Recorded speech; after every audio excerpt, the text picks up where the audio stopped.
Barrister Suman, আরে তাই না তো প্রতারক, তাই না তো অনলাইনে যায় নেতাগিরি দেখা।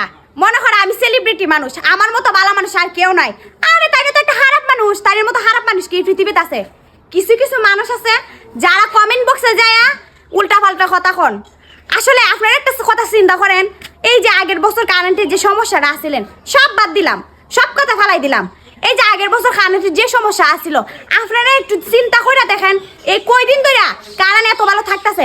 আমি তো দেখছি যে মনে 1 ঘন্টা কারেন্ট থাকলে 5 ঘন্টা কারেন্ট থাকছে না, বুঝছেন? আর এখন এই সমস্যাটা দেখেন, এখন কি কোনো সমস্যা আছে? এখন কারেন্ট যদি আমি মনে করি ব্যারিস্টার সুমন ভাই আমরা লেগে লাকিয়ে আইছে। ব্যারিস্টার সুমন ভাই যদি না থাকতো আজকে আমরা সব দিক দিয়ে করলাম না, কষ্ট করলাম না। আর সব দিক দিয়ে তো উন্নয়ন করতেছে, আপনারা তো সবাই দেখতেছেন। তারপরও কে লিখে আপনার কমিটি এইসব ধরনের কথা কন? আমি তো মনে করি ব্যারিস্টার সুমন যে আমরা যে এমপি হইছে আমরা অনেক লাকি যে ব্যারিস্টার সুমন ভাই এমপি হইতে পারছে, আমরা পাশে দাঁড়াইতে পারছে, তাই না অনেক কিছু করতেছে। আর আপনারা দয়া করে কমেন্টে এমন কিছু কইবেন না, বুঝছেন? বালা তখন সবাই।